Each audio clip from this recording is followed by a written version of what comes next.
World Sindhi Congress जी 3 international conference गुज़रियल ॾींहुं Westminster university London में थी गुज़री। हिन साल कॉन्फ्रेंस जा अहम मौज़ू इनफोर्स्ड डिसअपियरेंसिस ऐं सिंधु दरिया ते डेमनि जी तामीर हुया। इन ई मौक़े ते मुख़्तलिफ़ शोबनि जे माहिरनि ऐं तंज़ीमुनि जे अॻुवाननि तक़रीरूं कयूं।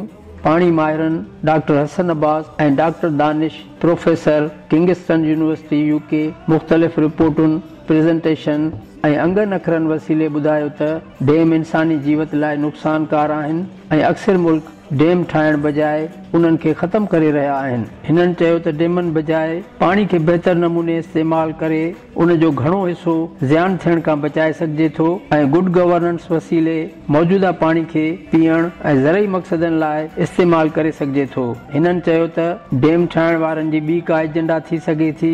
जिते असां डेमनि ठाहिण जी कोशिश करियूं था उते अक्सर मुल्क वाटर मैनेजमेंट वसीले मौजूदा पाणी मां असांजे मुक़ाबले में घणो बहितर ऐं जझे अंदाज़ में ज़रई पैदावार वधाए रहिया आहिनि। हिननि इहो बि चयो त पाणी वारे मसइले ते संजीदगी सां ऐं साइंसी बुनियादनि ते सभिनी सूबनि जी रज़ामंदीअ सां कमु करणो पवंदो। इन मौक़े ते सिंध मां minority rights activist Kishan Sharma चयो त सिंध में ख़ुसूसन हिंदुनि सां इंतिहाई तासुब वारो रवैयो रखियो पियो वञे।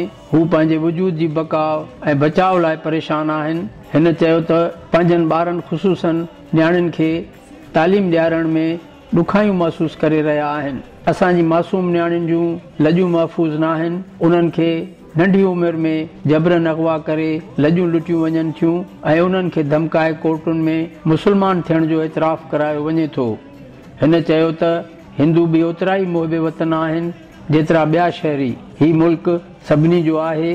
कायदे आज़म मोहम्मद अली जनाह जे नज़रिए मूजिबि हिते हर मज़हब वारो आज़ादु आहे त हू पंहिंजी पंहिंजी इबादत गाह में वञी इबादत करे सघे थो। हिन चयो त न्याणियुनि खे अगवा करे मुस्लमान बनाइण जो सिलसिलो बंदि थियणु घुरिजे। रियासत खे माउ वारो किरदारु अदा करणु घुरिजे ऐं हर शहरी खे हिकु जेतिरा हक़ ॾियणु घुरिजनि ऐं उन्हनि जो बराबरी जी बुनियाद ते तहफ़ुज़ करणु घुरिजे। इन मौक़े ते जीअं सिंध तहरीक जे चेयरमैन ऐं वर्ल्ड सिंधी कांग्रेस जे अॻूणे चेयरमैन डॉक्टर सफदर सरकी सिंध मां इनफोर्स्ड डिसअपियरेंस वारे अहम मसइले ते तक़रीर कंदे इंतिहाई रंजीदा थी वियो ऐं हिन चयो त हू 21 महीना एजेंसियुनि जी कैद में रहियो। 5/7 जे अंधारी काल कोठड़ी में कैद कयो वियो हो ऐं महीननि ताईं रोशनी खां परे रखियो वियो। हिन चयो त इन 21 महीननि में मूं पंहिंजी सिहत विञाई, पंहिंजो नूर विञायो। इन ई खां सवाइ मुंहिंजे घर भातियुनि जी जेका हालत हुई उहा मूंखां बि वधीक ॾुखोईंदड़ हुई। उन्हनि खे हर वक़्तु इहो अंदेशो बेचैन ऐं परेशान कंदो हो त शायदि मां ज़िंदा बि आहियां या ज़ालिमनि मूंखे मारे छॾियो आहे। अॼु बि सवें असांजा सिंध जा मज़लूम नौजवान नाहक जबरन खंबे गुम कया विया आहिनि ऐं सालनि खां अज़ियत गाहुनि में बांदी बनाया विया आहिनि। उन्हनि जे वारसनि जी जेका हालत आहे उन जो मूंखां वधीक केरु अंदाज़ो लॻाए सघे थो। डॉक्टर सफदर सरकी क़ैदो बंद वारी सूरत हाल बयानु कंदे रोईंदो बि रहियो।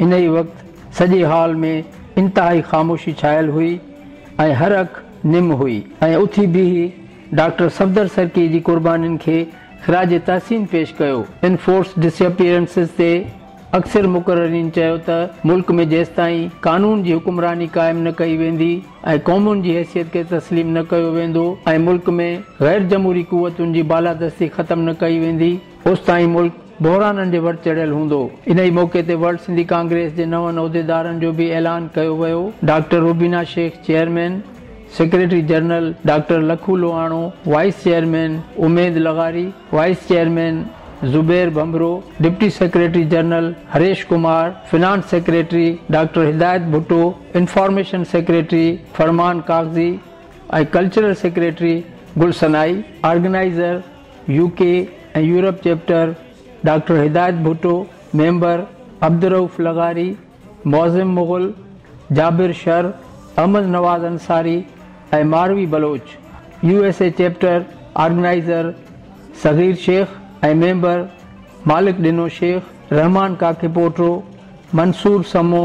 कैनेडा लाइ ऑर्गेनाइज़र हाजन कलोड़ो ऐं मेंबर सिराज मखदूम ऐं आसिफ पंवर। कॉन्फ्रेंस में अब्दुल सत्तार सूमरो, डॉक्टर सरवर शाह, सैयद मुजीब शाह, पैमाना असद, शौकत काश्मीरी, रेहान खान, रघुवीर सिंह सोढो, डॉक्टर सलाउद्दीन सैयदी, हमल बलोच, शहरयार कबीर, आतिफ तौकीर ऐं ॿियनि तकरीरूं कयूं। इन ई मौक़े ते आतिफ तौकीर ऐं रूही कलोड़ो पंहिंजी चूंड शाइरी पेश कई। कॉन्फ्रेंस जी पुॼाणीअ ते मशहूर रागी जतन उदासी ऐं वर्षा मंझाणी पंहिंजे सुरनि सां महफ़िल खे झुमाए छॾियो। कॉन्फ्रेंस में अमेरिका, कैनेडा, यूरोप जे मुख़्तलिफ़ मुल्कनि। Report Imdad Ali Odho, voice of Sindh TV, London.